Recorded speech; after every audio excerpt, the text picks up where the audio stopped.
watu waende wachaguane kule mashinani so that we strengthen the party. Yeah? Hata wewe unasikia baba hati kumetangazwa Kilifi kulikuwa na shida. Hii ni majembe tu kugongana kidogo, hakuna shida. Unajua naambia watu baba, ukiona simba yesheo usione ni nini? Kwa hivyo tuende kule mashinani tufanye uchaguzi to strengthen the party, hiyo ndio muhimu. Lakini hapa juu sisi hatuna shida baba. The only thing baba tunakuomba tu kama wakazi wa Kilifi, utupatie huyu mheshimiwa hata hajaintroduce vizuri Kombe. Mheshimiwa Kombe, najua tunaenda by election, tutahitaji members wote tushikane pamoja. Bora tu party, bora tu chama baba impatie tena Kombe ticket, si tutasimama imara. We'll bring back the seat baba, usijali, hii tutarudisha. Tutashikana na wenzangu wote tukampenie chama, and I have no doubt ile maendeleo tumeanza kufanya Magarini hawezi kutushinda wale jamaa. Kwa hivyo sisi hiyo tunataka kusema, lakini nataka simame hapa baba nikwambie sisi tuko sawa, tunafanya kazi pamoja na Abdul Swamad na hawa ndugu zangu Kenchonga na Stuart Mazayo, na tutaendelea kufanya kazi pamoja ili tuweze kushirikisha chama bila kuonekana kama jamii ya Pwani kwamba tunavutana ama tunaona fulani akiwa kwa chama si muhimu kushinda ule mwingine. Kwa hayo mengi, asanteni sana, najua baba yako na shughuli mingi, na karibuni tena Pwani, na Swamad ashatukaribisha Mombasa. Asanteni sana.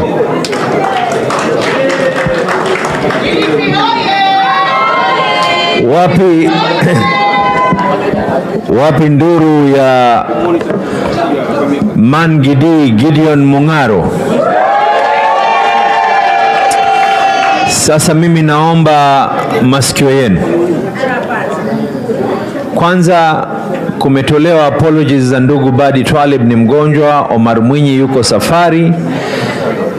Deputy Governor wa Mombasa ametoa udhuru wake kwa sababu ya hali ya afya, na najua ashazungumza na baba yeye mwenyewe kibinafsi, lakini hata na mimi nikiweza kutoa apologies zake kwenu itakuwa si vibaya, sio?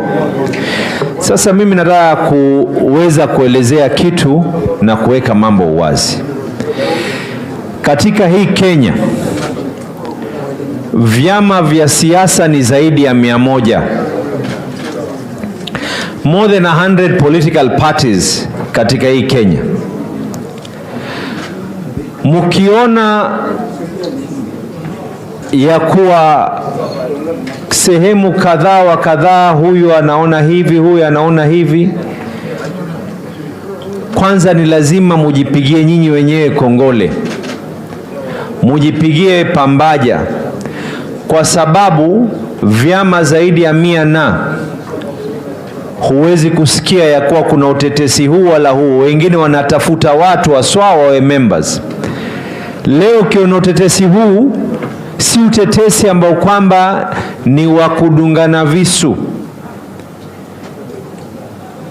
Meno saa nyingine ikiwa unatafuna chakula kikaa ni kitamu, saa nyingine jino huja likakungua ulimi. Lakini shukuru ya kwa wewe unakula, kuna wengine hata meno yao hayatafunani.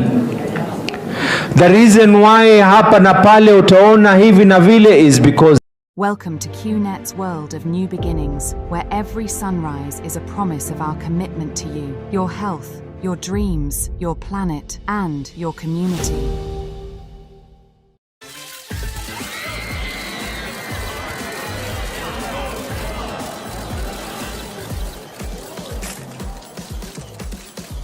It's easy.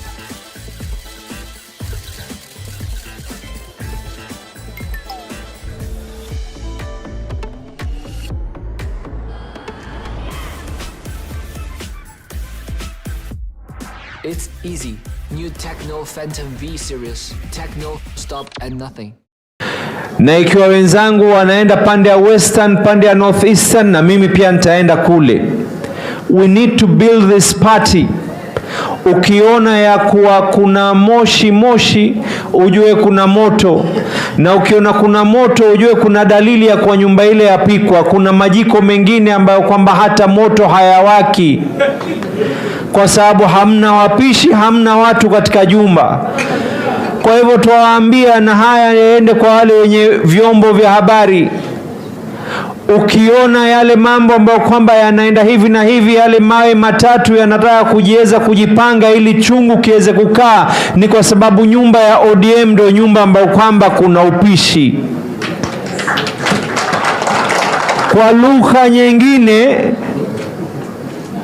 hii ndio nyumba ambayo kwamba itaweza kuleta ubora zaidi kwa Wakenya. Na mimi nataka kuweza kuelezea jambo.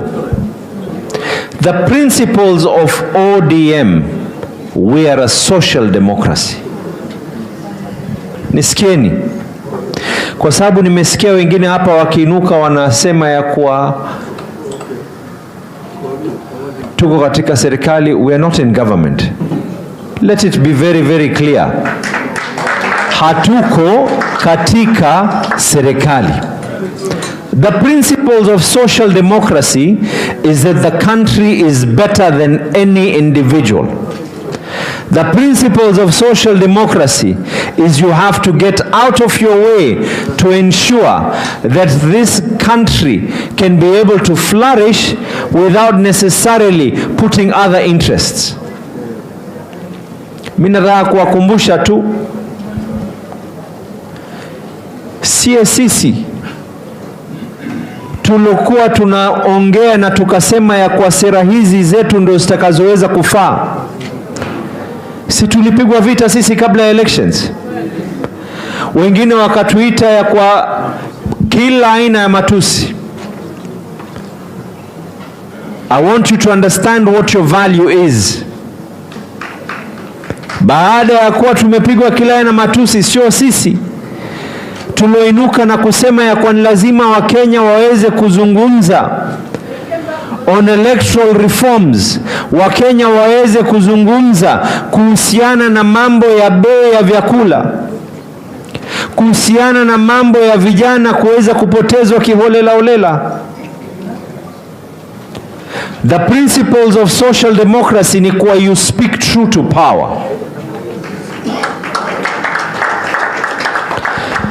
Hapa tukaitwa kila aina maneno. Wengine wakasema ya kwa tunafanya haya kwa sababu tunataka power, tunataka power, tunataka power. But if you want to know the truth of what ODM stands for, that this country is bigger than anyone else. When the country was on the verge of burning, we put everything else aside and we said Kenya first. Na licha ya kuwa tumesema Kenya kwanza, kuna wengine, sio Kenya kwanza ile. Licha ya kuwa tulisema ya kwa yale ambayo kwamba ni ya matakwa ya Wakenya tuyaweke mbele, licha ya kwa kutuliongea mambo yale, kuna baadhi ya wengine wakasema ya kwa sasa mnaona mumeweka haya mambo mengine mbele, mmesahau hivi, na wale wenye kuongea maneno yote haya ni wale ambao kwamba walikuwa katika mstari wa mbele kututusi sisi, kutulani sisi, kwa sababu tuliwakanya na kuambia kwa njia mnaoenda sio. Walikuwa katika mstari wa mbele kututusi, kutulani, wakati tunawaambia ya kwa ni lazima tuweze kupigania hali ya uchumi, hali ya maisha ya Wakenya vile ilivyo. When the need arose, walichukua ODM members kuingia katika serikali. Listen to me. There is a difference between taking ODM members in government and taking ODM into government. We remain as our identity ya kwa sisi chama chetu ni ODM. Kama jambo ni jambo ambalo kwamba litakuwa ni sawa, tutasema hili ni sawa. Ikiwa ni jambo ambalo haliko sawa, no one has zipped anyone's mouth here. Nyote hapa, na nikisema nyote sisemi nyote ya kuwa ni viongozi wa kuchaguliwa wao watakaoongea, ni hawa viongozi wa eneo za juu. Ni lazima nyinyi ambao kwamba mko katika delegate level. Hii November tunafanya election ya hii chama. The party, hata Auditor General mwenyewe katika ripoti yake anasema kwa chama peke yake ambacho kwamba kinafuata kanuni na sheria ya Kenya is only ODM. The oldest party, the most organized party, which we are closing 20 years, miaka 20 kuweka chama kikawa intact. We have never ever said ya kwa we have been in power, but despite all that, this is a very, very strong party. I want you to be proud of yourselves. And always remember, you are a social democracy. And social democracy entails you keep the country first. But it does not mean that we are in a government at any time. Kwa hayo mengi, nipeni nafasi sasa mimi niweze kumwalika Professor, the founding Secretary General of ODM, and someone who I learn a lot from. Karibu sana, a man who has many degrees and many names. Karibu sana, and an excellent head. Karibu sana. Asante sana ndugu wangu Abdul Swamad for the good things you have said about the party and myself. Asante sana party leader Raila Amolo Odinga for your sacrifice to lead this party under such difficult circumstances in the Republic of Kenya, through thick and thin. Asante sana viongozi wote ambao wako hapa leo kutoka tabaka mbalimbali, hasa Pwani. Sisi tuko hapa kama wageni, lakini vile tumeona kinaendelea hapa Pwani, unity of purpose is something that we must emphasize as a party and repeat everywhere. Let me say this in English so that our World Bank and IMF, who are the drivers of our government, should understand. Political parties all over the world exist to attain state power. Ama sivyo? There is no political party that exists to organize Christmas parties or hold birthday parties or go and climb Mount Kenya for fun. No. All political parties exist to seize state power. I want to thank the party leader, Mheshimiwa Raila Amolo Odinga, and our chairperson, Gladys Wanga, and the viongozi wote ambao wako hapa mbele. We have never left or departed from our vision to seize state power. That you must know. And one of the ways of seizing state power is to empower our people to know that the ballot is important in seizing state power. I hope that as we meet here today as branches of the party at the coast, we have discussed one thing. Are our people registered to vote? Because without registering to vote, we cannot seize state power. Ama sivyo?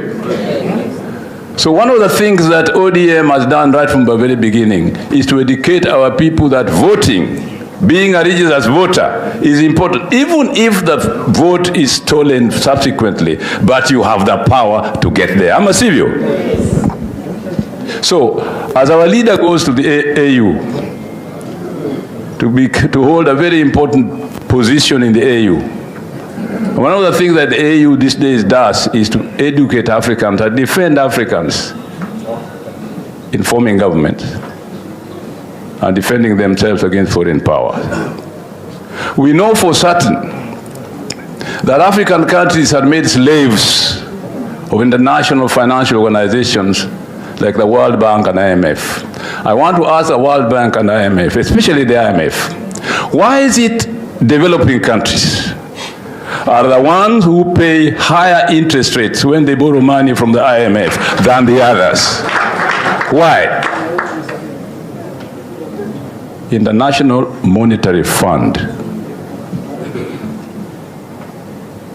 is one of the principal agents for underdeveloping our countries. And we as ODM who are there to defend the interests of our people, these are some of the things we must fight when we get into parliament, into county assemblies, into county governments, to educate our people how state power is important in promoting our interests. And we know that bodies like IMF and World Bank control our governments, giving them loans for which they pay higher interest than developed countries. So we are subsidizing other countries and realizing that we are being exploited by IMF, World Bank, and so on. So one of the reasons why we as a national party like ODM want to seize power is to liberate our people from this kind of exploitation. So when we meet in our branches like this, we should hold civic education to our people on why it is important to get into government using the vote. Are we together? How many people are together? That's why I'm so happy that branches of the party from the constituency and sub-counties are meeting here today. Bana Abdul Somad, please. This is a very, very good, thing to do. Because it also gives us possibilities of talking to you like I'm doing now, so that we part some of the things that worry us as leaders. I'm sure that when our chairman, our party leader goes to the AU, he's going to fight some of these issues at the AU level. I am sure. And that is very important. That's a very important missionary work that is taking over there to enlighten the rest of Africa about how the AU can be used to deliver us from this slavery. I'm sorry, I have a lot of things to say, but I just want to summarize a few things that are important as we gather here, because I'm not going to meet you again as I'm meeting you here today. So let me throw out my thoughts to you so that you can think about them. Is that okay? Yes. Finally, and very finally, you know, poverty is a major drawback in giving people dignity. Poverty. And yet, we are poor among plenty. Agricultural land, factories, and so on. And one of the things that Ugatuzi was created, or we fought for Ugatuzi, was to make sure, sabotage. Was to make sure that when wealth is created at the county level, the people enjoy it. And they use that wealth to develop themselves. So when my friend, my fellow governor, pointed out, when they pointed out in the Senate that money was being reduced by the national government to go to the counties, this is something that all of us at the grassroots should fight for. Not just leave it to the senators or parliament. All of us at the grassroots must fight for, and know that it's something once the senators are talking about it, we also cry at the grassroots about it, because it affects us directly. Don't just leave it to our representatives. The party as a mobilizer, the party as a force to give people political power, must reflect some of these issues in parliament and let the people be conscious about it. Masivio.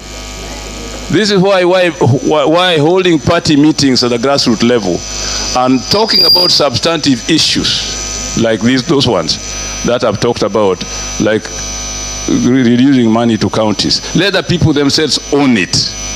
As party leaders, let us empower the people with that knowledge so that they themselves own it and fight for it, not just leaving our representatives to do it. Are we together? How many people agree with me that we are going to do this? ODM! ODM! ODM! Asanteni sana na Mungu awabariki. Let me now take this opportunity, ladies and gentlemen, if you allow me. And first of all, before I call the party leader to address you, I want to thank him profusely for giving me this opportunity to lead the party while he goes to the AU. I know his shoes are very big. I can't fit into them. But if you see me, Lothni and Longni, please come and help me. Lothni and Longni, please come and help me. Party leader, please come and address these people.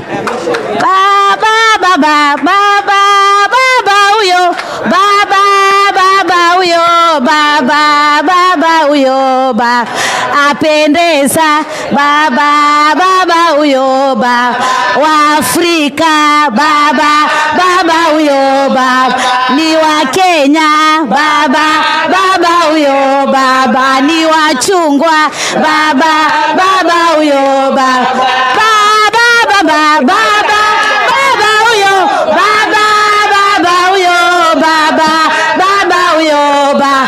wa Afrika baba uyo wa Nigeria baba uyo wa Tanzania baba uyo wa Ethiopia baba uyo apendeza baba uyo baba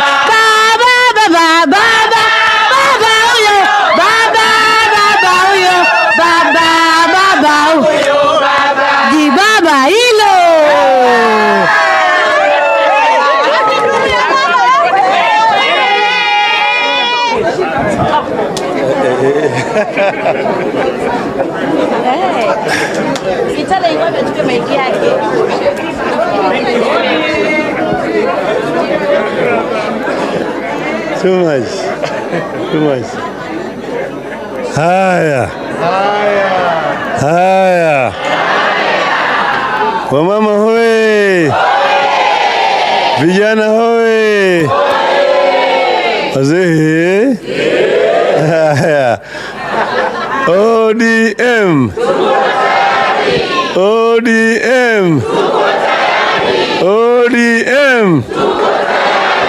Hey. Mimi siku ya leo nimejawa na furaha ambayo hazina kifani. Nimeketi pale nasikia kama vile watu wanakohoa. Nimesikia vijana wamekohoa, walemavu wamekohoa, mama wamekohoa, wazee wakanguruma. Sasa nasema maneno imesikifika, simeingia. Ndio sababu mimi nataka kwanza kutoa shukrani kwenu wanachama wa ODM kwa imani, kwa heshima na kwa muungano ambao nyinyi mmeonyesha mimi nikiwa kiongozi wenu. Na mimi bado ni kiongozi wenu. Sijatoka, siendi mahali.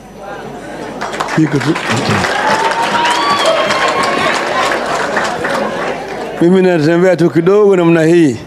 Naenda kando kupumua kidogo. Naenda kando tu kidogo kujinisaidie.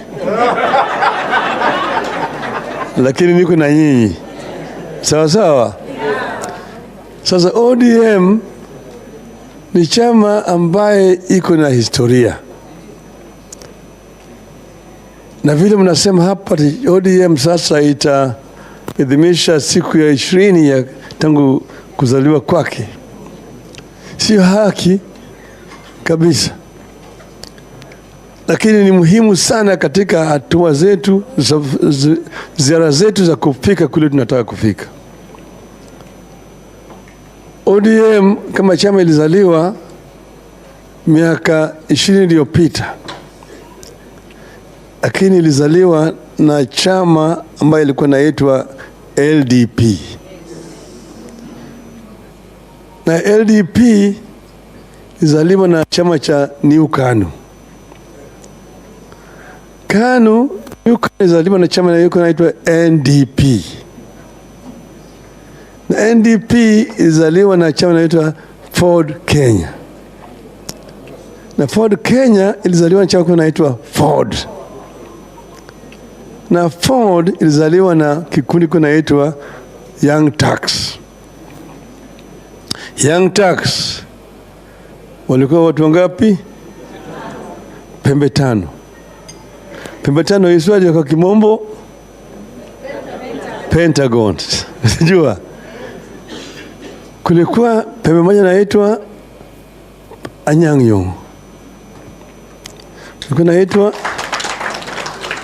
Kilikuwa naitwa Paul Mwite. Kilikuwa naitwa James Orengo. Kilikuwa naitwa Joe Ager. Ya tano ni nani? Hawa ndio original Young Turks. Watu watano. Baadaye, manake siku hizi mara mingi waandishi wa habari hawapati hii. Manake wengine wao walikuwa hawajazaliwa. Wanaweka majina ambaye ni vioja kwetu. Lakini baada ya haya wengine wakaingia.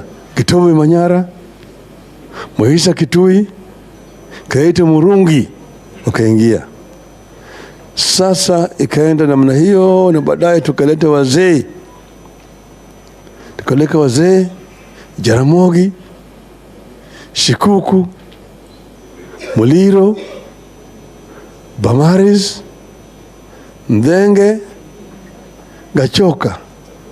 Hao ndio walikuja kuungana na sisi. Lakini wakati hiyo kulikuwa na utawala ya kidhulumu na ya kimabavu. Ilikuwa kusema ngwe ndani. Sasa tukasema hawa sasa tuanzishe chombo ambaye hawezi kuja kuchukua namna hii na akapeleka ndani. Tukaanzisha ile inaitwa pressure group ambayo tukaita FORD, Forum for the Restoration of Democracy. Sasa kutoka pale wengine wakaja kuingia, wakaleta siasa za kikabila, kugawanyisha watu. FORD ikazambaratika, FORD Kenya, FORD asili. Alafu sasa ingine ni historia ambayo nyinyi wenyewe mnajua. Kwa hivyo ODM nasema iko na mzingi ambayo imeenda chini sana. Usiangalie tu hii miaka 20 ambayo imepita, lakini imetoka mbali zaidi. Kabla tujaunda hata hiyo FORD, hata tujakuwa kama Young Turks, tulikuwa vile tunapigana mbele zaidi. Huko mbele tulikuwa tunaunda kitu ambayo inaitwa Kenya African Socialist Alliance, KASA. Miaka 90 na 82, 1982.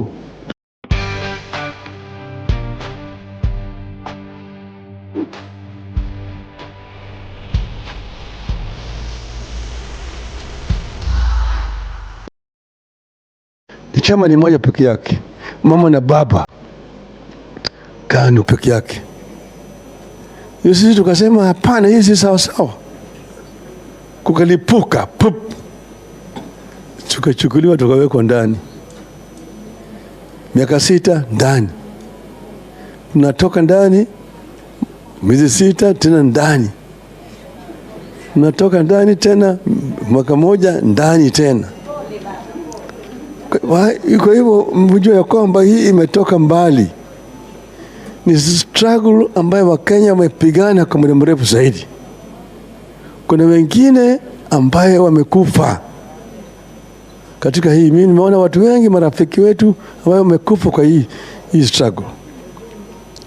Nimekaa na watu mpeleka mahakama, pale wakitoka mahakama wamechapatiwa hukumu ya kifo. Wanakuja wanapiga mimi kwa heri, lakini kwa mimi naenda salimu watu wangu, salimu wa Kenya, mimi nakufa, lakini mimi nakufa kwa niaba ya Wakenya.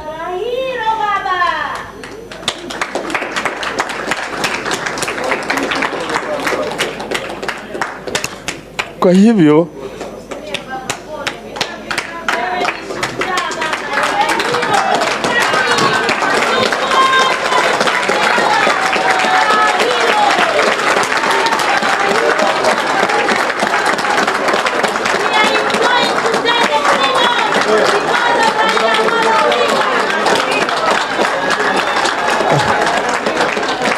Asanteni. Asanteni. Poleni sana. Nakuwa na uchungu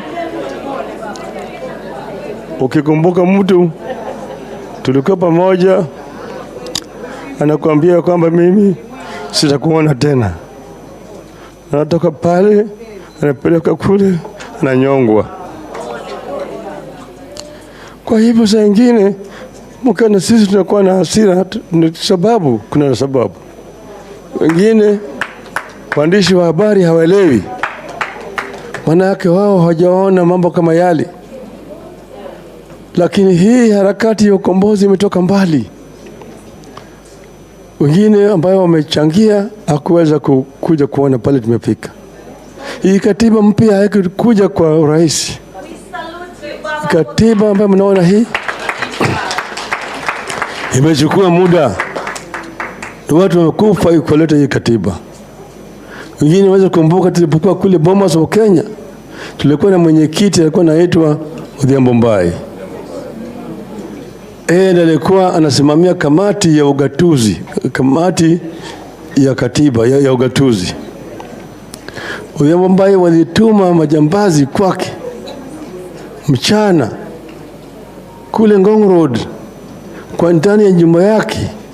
Wakaingia wakampata yeye na watoto. Pale watoto wakampiga risasi wakamuua. Wale walioua ODM Delegates bado wako mpaka leo. Kuna chochote kimefanyika kwao. Kwa hivyo hii katiba mpya ilikuja kwa uwezo ya Wakenya, lakini ilikuja kwa jasho na damu ya Wakenya.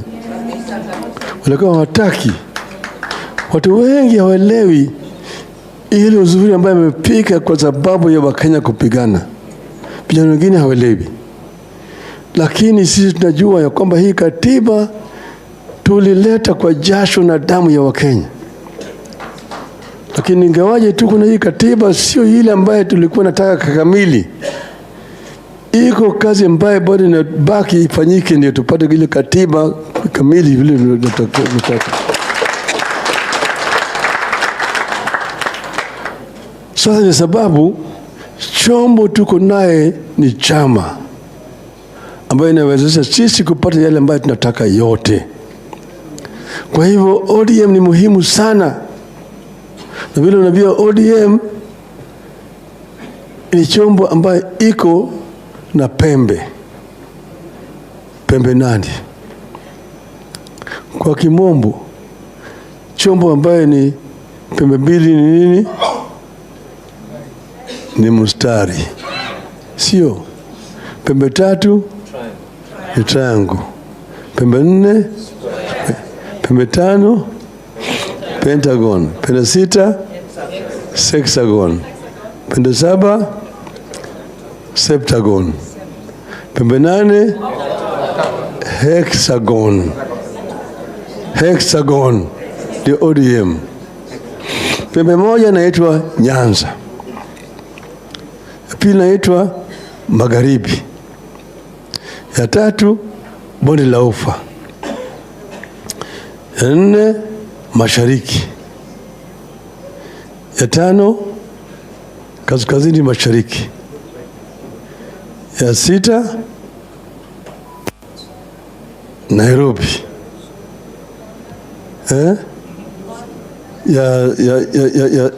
Ya 7 Pwani. Ya 8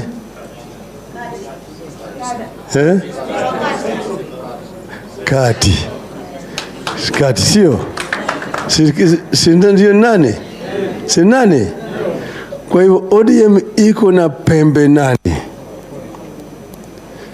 Sasa leo hii tuko kule pembe ya 8 ambayo inaitwa Pwani.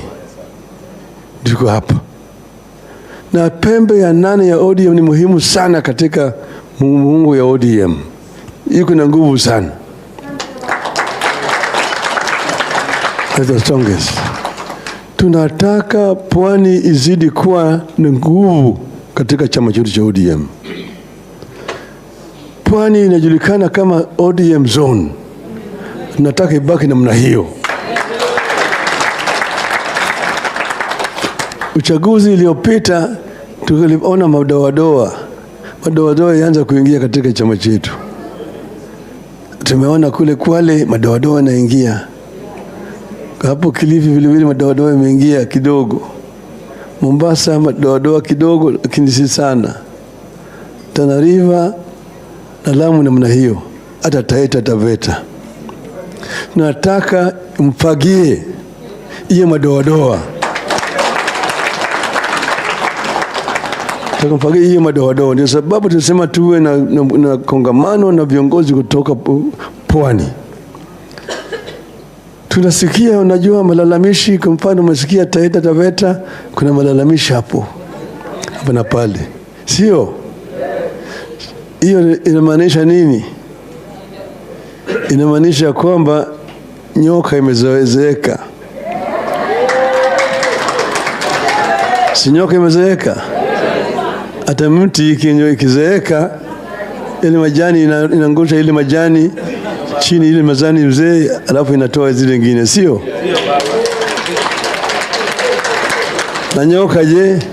Nyoka sinatoa ile ngozi ya kizee narudi msichana, sio? Hiyo ndio sababu tunataka uchaguzi sasa. Nyoka itoe ile ngozi ambayo imezeeka. Si unataka namna hiyo? Si unakubaliana? Hiyo ndio sababu tumesema tumeitisha hii uchaguzi ili nyoka itoe ile ngozi kizee, ili itoe ile ngozi safi ambayo iko kule ndani. Sawa? Sawa. Sasa hii uchaguzi inakuja, tunataka tuonyeshe ungwana. Mimi nimekuwa na uhusiano na vyama vingi sana katika ulimwengu. Tumekuwa na chama ile inaitwa Labour Party kule Uingereza. Tumekuwa na uhusiano na ile chama ambayo inaitwa the Democratic Party kule Marekani. Kule Ujerumani the Social Democratic Party na Liberal Party kule Ujerumani. Hata Liberal Party ya Uingereza tumekuwa na uhusiano. Sasa mimi nimeshiriki katika uchaguzi ya vyama hizo. Uchaguzi kifanyika ile ukienda ya chama chochote hizo nimetaja, hakuna ugomvi, hakuna vita. Inafanyika kwa njia ya urafiki. Wanachama wanaketi ndani ya ukumbi namna hii. Wanasema makandidates ndani fulani. Alafu sasa wanaambia hao candidates watoke nje. Alafu sasa wanachama wanabaki namna hii. Alafu sasa wanasema wale ambao wanaunga mkono fulani waone mkono namna hii. Kuna wale ambao ni officials wanahesabu, wewe hesabu ngambo hii, hesabu ngambo hii. Wanahesabu. Alafu nasema fulani this. Alafu mwingine nafanya namna hiyo, tena hesabu hiyo namna hiyo. Mwingine namna hiyo. Alafu sasa unaandika inaandika kwa board hapo. Fulani kuna namba hii, kiasi fulani na fulani. Alafu sasa wanaitwa wale ambao walikuwa ni makandidates kutoka huko nje. Wanaingia. Alafu matokeo yanatangazwa. Ni returning officer. Fulani amempata kura hizi, fulani amempata kiasi hii, amempata kiasi hii. Inakushi namna hiyo. Mwingine anaenda anachukua mkono mwingine, wanasalimiana hapo mambo yanakwisha hapo. Hapa kwetu mambo ya uchaguzi inakuwa ni vita. Inakuwa ni vita. Watu wanapigana. Tunataka secret ballot. Hata chama is a society ya wanachama. Kama umeshindwa, kubali umeshindwa, alafu pata wachana na hiyo. Kwa nini watu wapigane? Why should an election be a matter of life and death in our country? Why? Mpaka wewe unataka demokrasia na hutaki wewe mwenyewe kukubali ya kwamba wewe unaweza kushindwa. Yule ambaye hakubali kushindwa sivyo? Mimi nataka hiyo uchaguzi na kujwa ODM ionyeshe ungwana kwa Wakenya, ifundishe Wakenya demokrasia.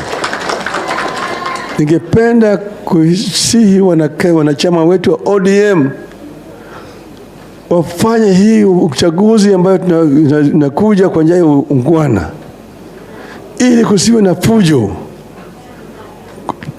kusiwe na mahitaji ya kuleta mapolisi askari mpaka wakuwe karibu. Tunataka wanachama wanakwenda pale, wanajuana, wanasalimiana. Kwa yake tuko na branches huko chini mashinani, kila mtu anajua fulani na fulani na fulani, hakuna vita.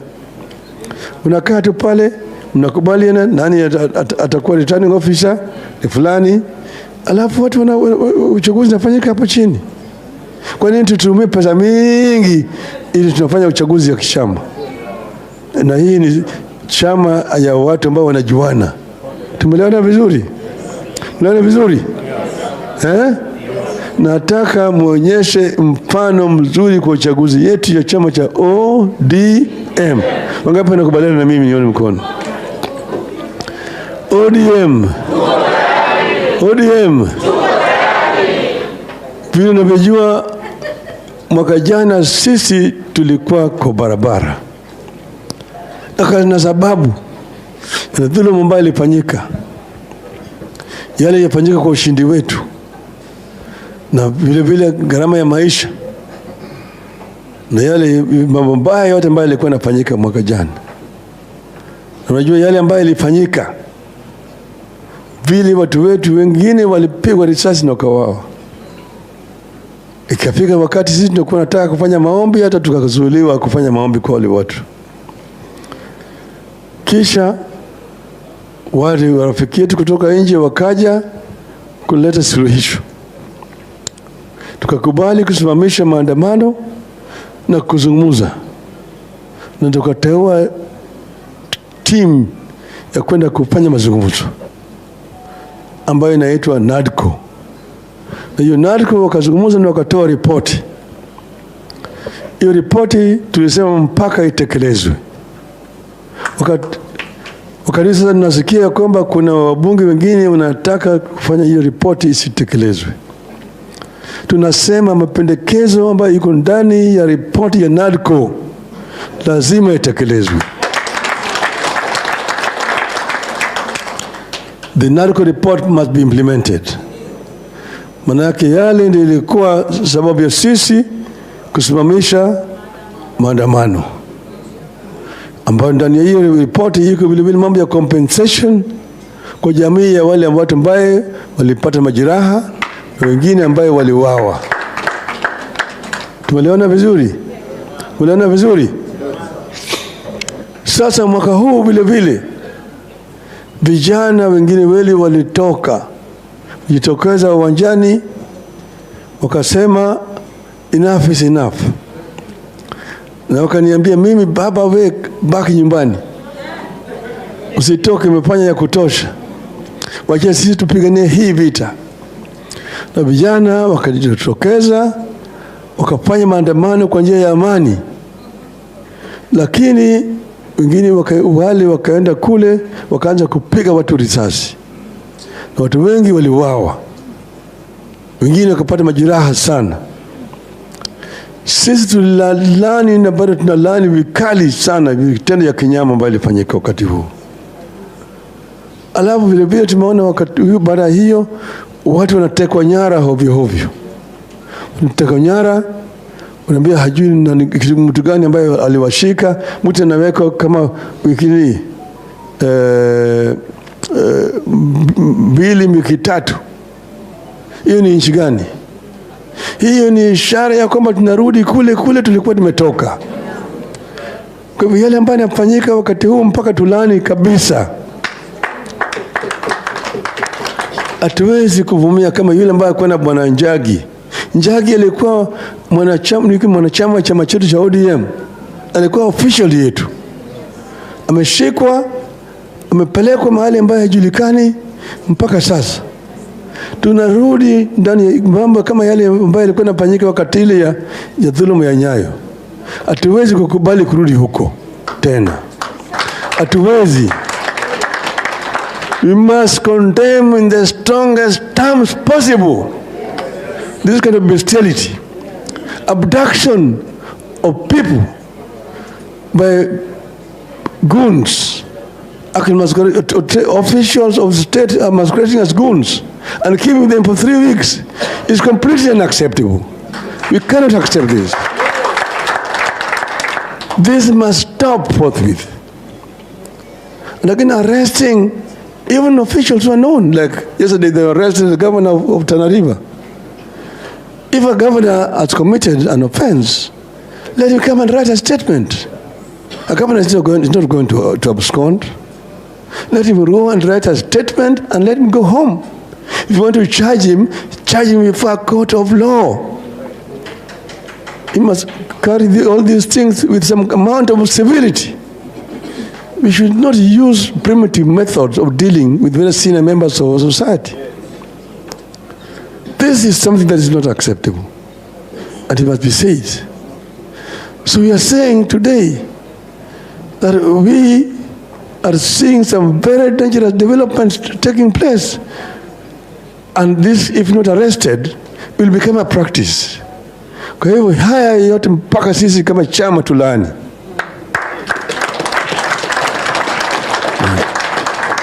Another thing, I want to be on record today. Kila mara media wanasema the marriage Raila na Ruto na nini. Kama ni marriage kuna mama na kuna bwana. Ruhusa ina gani? We have not, ODM has not entered the government. There is no contract that we've signed with Kenya Kwanza. We have not signed an agreement. We have said right from the beginning that we need a national dialogue, a national convention to discuss the issues ailing the country.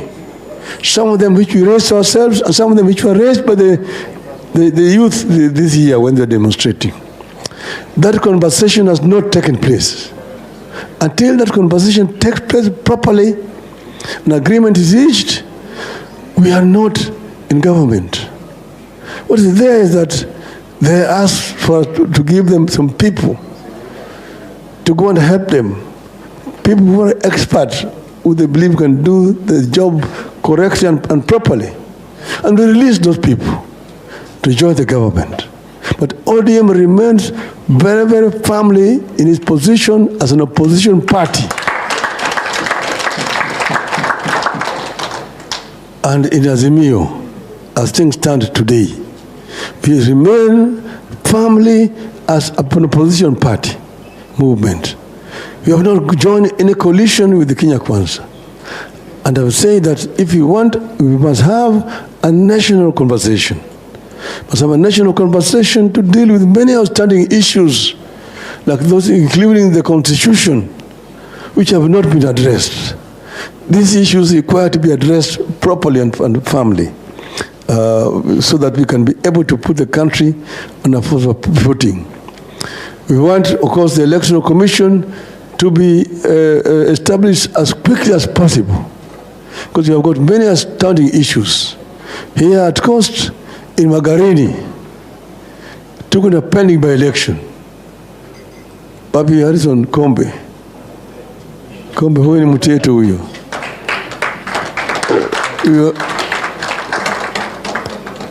Harrison amedhulumiwa, lakini kutereza sio kuanguka bwana. Tuko na wewe, tuko na Harrison, huyu ni mtu yetu. Tutasimama na yeye, tutahakikisha ya kwamba anarudi katika bunge. Sawa sawa?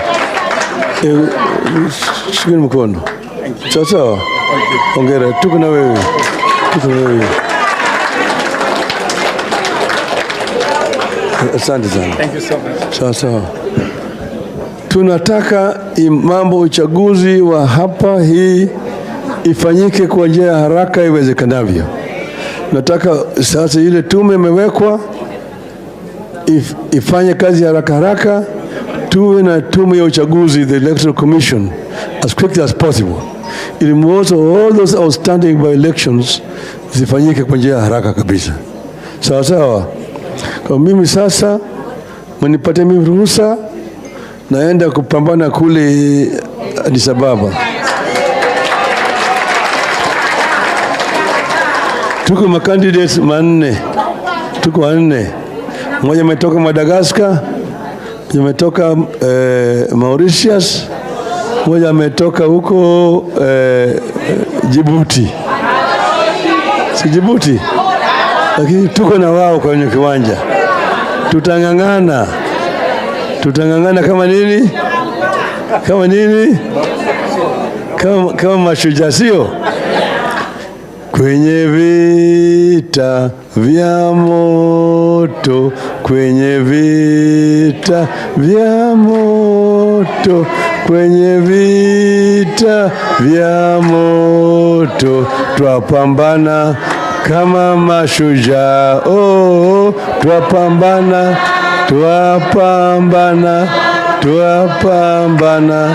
kama mashujaa. Oh, twapambana kama mashujaa. ODM. Asante sana. Asante sana. Tusimame hivyo. SG,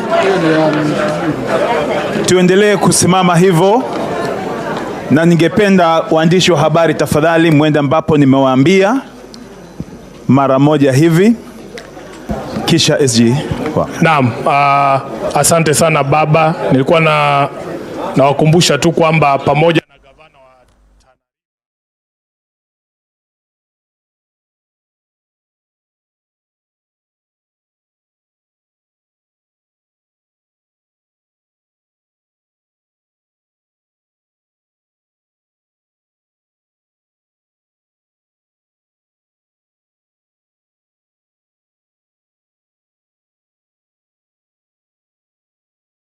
Instagram, TikTok, recently on YouTube. Yes, so taking advantages of all, because those are venues to spread the word of God, you know. Yeah. Yes. Has it made it any easier or any harder? Yes, it is easier. It has? It is easier. Unajua kitambo, I released the first song in 2013. You had to call people, you had to present yourself there. Though YouTube ilikuwa, lakini haikuwa imeshika kama sahi. Yes. Yes, so the work is easier. To promote music becomes very easy. Oh. Yes. All right. Interesting resources at our disposal. So pia ukitoa wimbo,